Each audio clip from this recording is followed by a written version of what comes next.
Good evening, everybody. How many of you, this is your first time at DevTO? Awesome. That's amazing. How many of you have been to 5 or more? 10 or more? 20 or more? As many as Nael, Kevin, Joe, and myself. Liar. You're a liar. I can tell you that right now. So my name is Shanta. I got asked to do this literally as I came in the room at about 6 o'clock tonight. So know that this is a very off-the-cuff discussion, but I'm actually using this as a launch to do the talk that I'm giving in September. So I jumped at the chance to do this because I want to know what people think about this. So this is meant to be a bit of a two-way conversation. So I'm dubbing this talk, at least as a working title, Everything I Need to Know About Life I Learned at Coding School. I have just completed a 10-week coding boot camp after being an instructor in web design for 5 years. So here's the story. How many of you have ever been my students before? That's right. That was completely by chance, by the way. When was the last time you came to DevTO? Like about a year ago. Yeah, so you had no idea. Yeah, this was not a setup, I promise you. How many of you have been my co-instructors before? How many of you have been fellow students of mine? That's right. So if you ever want to get dirt on me, now's the time.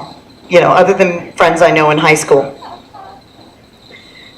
So to give you an idea, I took a network administration and webmaster diploma. The fact that it has webmaster in the title should tell you how long ago I took this diploma. Yes, so that was in about 2000, okay? I had the worst breakup of my life, and I had to tell my father, Dad, I love you dearly, but I don't want to do real estate for the rest of my life. I want to go into technology. I found myself, figuring out problems with the dial-up internet service. How many of you remember dial-up? Oh yeah, okay. I found myself solving those problems instead of some other ones. And so I did that. I've done my Microsoft certification. I went back and did my degree at Ryerson. I have had so much higher education in my life that I am still a professional student. So what I wanted to talk about basically was my experience at coding school and some of the lessons that I learned having gone to coding school after teaching for 5 years. Understand that when I was teaching this, I was teaching as from a design perspective, okay?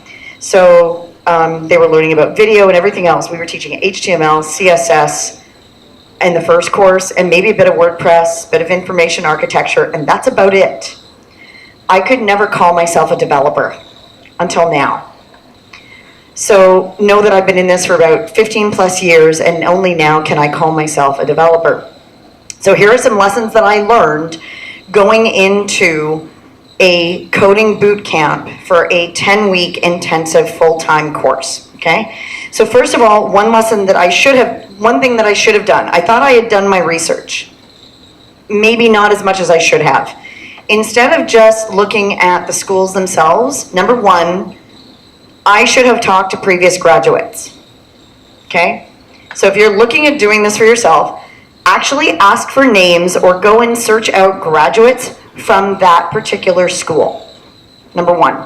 Number two is ask employers what they want, okay? So this is a bit of a 2A and a 2B. Number one is going to meetups like this. How many of you have actually gotten up here, like people like Top Hat?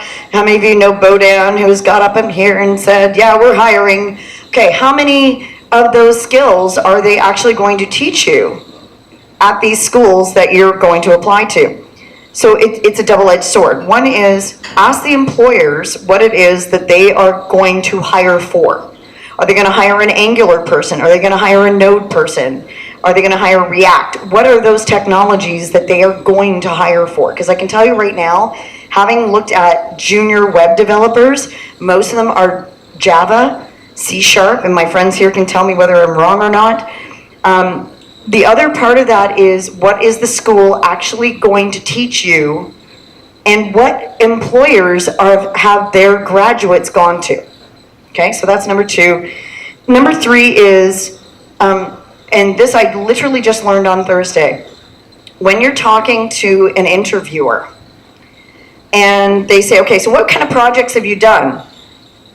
The one that I've been using, for example, is, well, the final project that I did at BrainStation was. Wrong. Do not call it a final academic project. No matter where you did it, whether it was BrainStation, Lighthouse, whatever the school is, don't call it an academic project. Just tell them it's a project. I built this really cool thing. Okay, great. So change the wording a little bit. Just say it's a side project. At the end of the day, because you're still working on it potentially, it's a side project. And the last thing, and again, this is like a sort of added on, is, and where I've started changing this in the recent months, build, build, and build.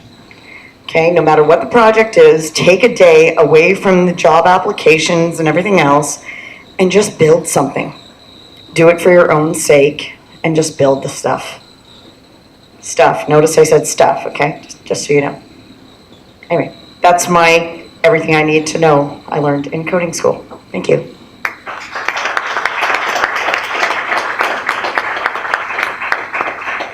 Question from the floor. Seems like you may have an opinion about whichever coding school that was. What's your opinion? So the question was about whichever coding school I may have an opinion. I think that opinion, regardless of the coding school, would still apply. Because going into this, I should have contacted graduates from every one of the schools that I was looking at, regardless of which one I chose. So let me be very clear about that. The particular technologies that I learned at this school, and as I've mentioned, I already have said it's BrainStation. I'm not criticizing what they taught me. I'm criticizing the fact that I didn't know going in how to match what it is that they were teaching me with the potential employers afterwards. So I think they did a good job of teaching us that. I think the sort of follow through needs some work on both sides, both from my own as well as potentially from the school itself. I think I chose well. I'm okay with my choice, but at the end of the day, I think everything that I've mentioned here is regardless of which school you have chosen to go to. But this is somebody who's gone in with a knowledge of HTML, of CSS, minimal of JavaScript. Like many of our classmates, like I know one of our classmates was an ESL teacher. Like I was one of the people that actually had experience in code, but I couldn't really call myself a developer until that point. I still finished with 100% on my final project. Could I do it again? The other thing I could honestly say, if I had it like a number 5, is to actually go and apply it after the fact. Because I know that I did a coding test for an application, and I started going back to like creating a React app and everything else, and they said, this should only take you 30 minutes. Yeah, I was 8 hours in. And I realized that I was way too far down the pike. So, and I think that is indicative of probably every grad that we have. We have far too much knowledge, and we need to learn to scale it back and to apply it again. So regardless of where we went. Yes? What are my next steps? Get hired. Hi, hashtag hire me. So I actually had a bit of a epiphany, if you will, a couple of days ago. And I've literally been sitting at my computer day in and day out, applying, sending emails, sending LinkedIn requests, sending LinkedIn emails to people I already know, like that I've known for 5 years plus. many of the people will tell you that I have a pretty good network already. So the fact that I haven't been hired is kind of shocking to them. Yeah, pouring my heart out. But anyway, the point is, I made a very conscious decision a couple of days ago, based on the advice that I'd gotten, is to go back and build. So rather than sitting in front of my computer, firing off applications and firing off emails that aren't getting me anywhere, instead go back and keep those skills fresh and build stuff.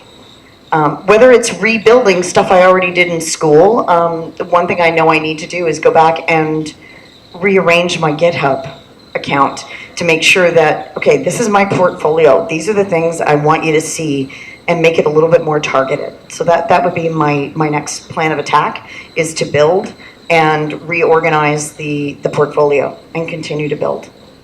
So it's a bit of a change in pace. And we've been out for what, 40 or 50 days now, give or take? 40 or 50 days. Anything else? Who's going to take the mic next? That's my question. Thank you, guys. Cheers. See you in September.